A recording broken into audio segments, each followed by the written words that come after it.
Hey guys, I want to come on real quick. Hey, y'all remember the Jennifer Kelsey case from Orlando, Florida 20 years ago? The girl that was leaving, the blonde, the pretty blonde that was leaving her condo that she had just bought in Orlando. She had just got a job with that firm, timeshare firm. Uh, Jennifer, y'all remember Jennifer? Oh wow, DNA evidence, guys, being tested right now, 20 years later. She would be 44 years old right now.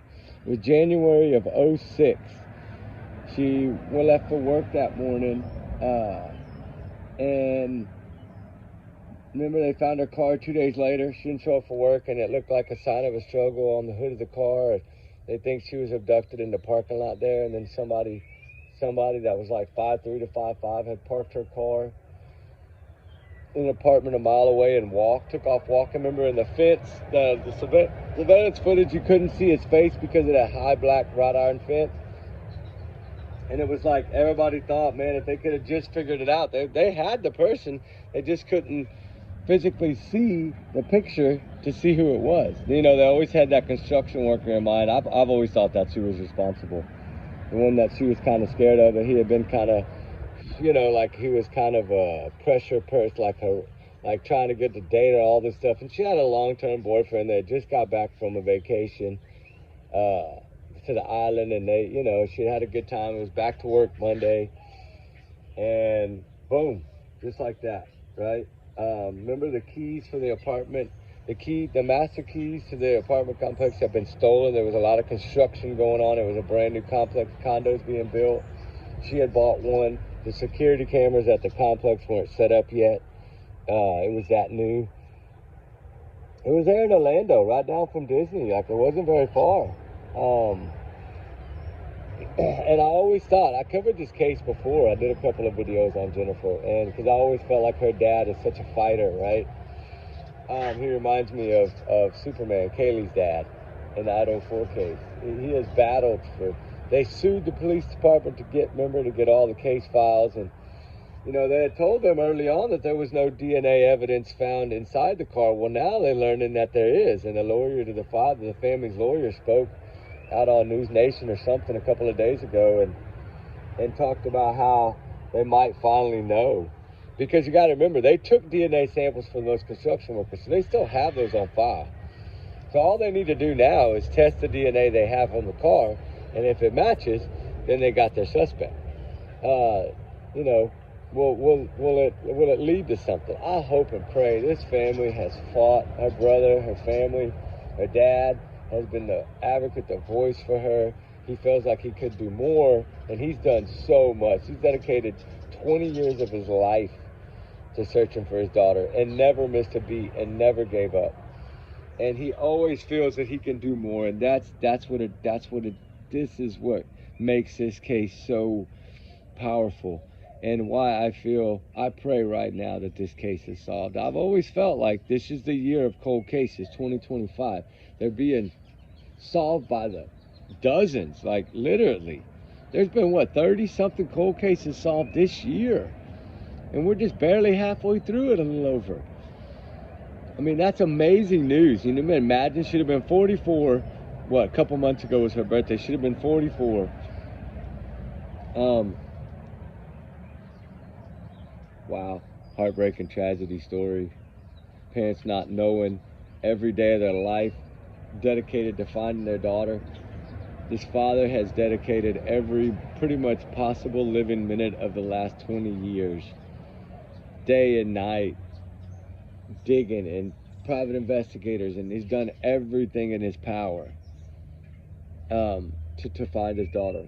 Pretty much spent his whole life savings, all his 401, everything. From what I understand, he's dumped everything into this, and truly amazing to see the support, a family support. You know what I mean? This is the ones that you don't see a lot of, like Katie Proudfoot. You don't see her doing these things, right? Summer Wells' family, Jack and Lily's family, you don't see them doing these things, right? And that's the thing. You have the one little boy that went missing from a science fair at school. His mother still, 15, 16 years later, is still wearing those shirts, still speaking out, still searching for her son. I think they believe it's a stepmom or something like that, from what I understand. I don't know. I mean, I didn't really, I covered it once or twice, but it's just so hard because it seemed like they had it, but they didn't have it. And in this case, it's been like kept you on the edge of your seat. Like, are they going to finally get, and now are they finally going to get the answers? Oh my gosh, I'm praying so hard for this family, for all the families, but praying so hard for this family. Jennifer's, their family has been an advocate. They have, I mean, flyers, and even 10-year anniversary, 15-year anniversary, 20, like continuing to update and try and fight and claw and pull. And so that's why I think this would be totally amazing if they can solve this case, guys. I just wanted to drop the little news so that way y'all would understand, because it is a case that we've covered in the past. It's a case that we will continue to cover. And hopefully, just hopefully, this family will get answers. I think my thoughts and prayers have always been with the family, all the families of all the victims. And I've always felt myself, I've studied that photo, I've tried to enhance that photo. I've had other people try to help me with the photo, of that surveillance footage of him, whoever parked your car. I think it's that construction worker guy. I've always felt that way. And of course, that's my opinion and only my opinion, but a lot of people have felt that way. Some people always thought, was she trafficked? Was she, abducted? Was something foul play? I mean, I think her father's always felt it was foul play, because it did look like the signs of a struggle on the hood of her car, and all that dust, and her phone and none of that was ever found. She was never found, just a car. But to learn now that, why would the law enforcement not present this DNA? Why would they wait 20 years? And was it the PI and the father that found this evidence that brought it up to them?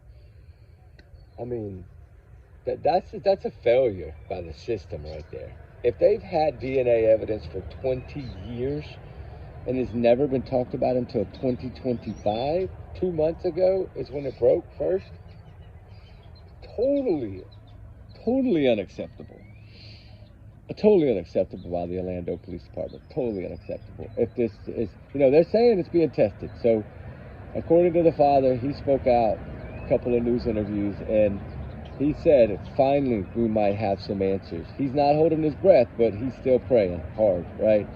That this will lead to, I think every case is solvable. It's just a matter of the right person grabbing the case file. I've always felt that way.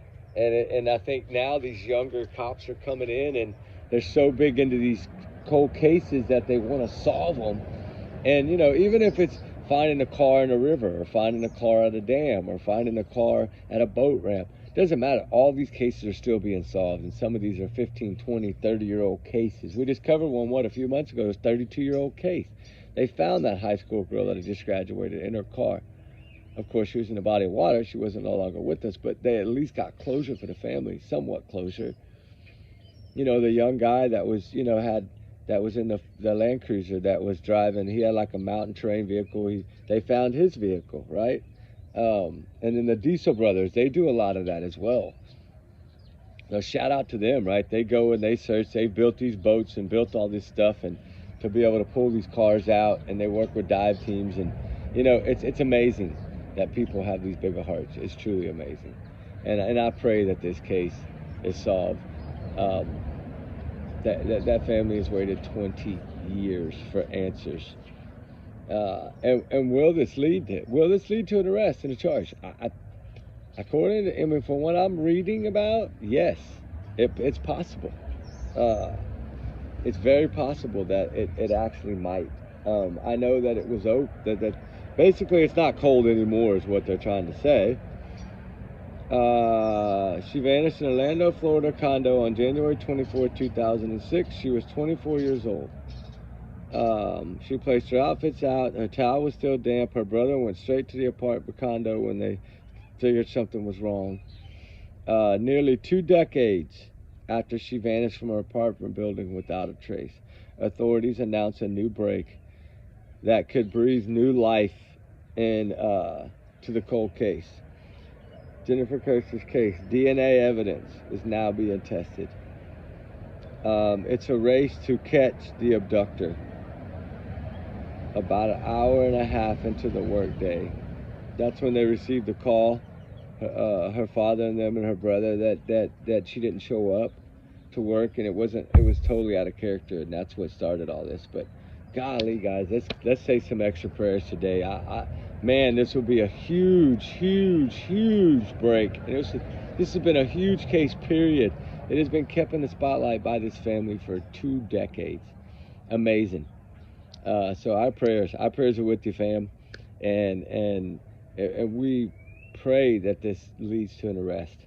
I will not be shocked if it's the person that they had all along, and it's going to really be heartbreaking if this evidence was there all this time, and this man has been free for 20 years.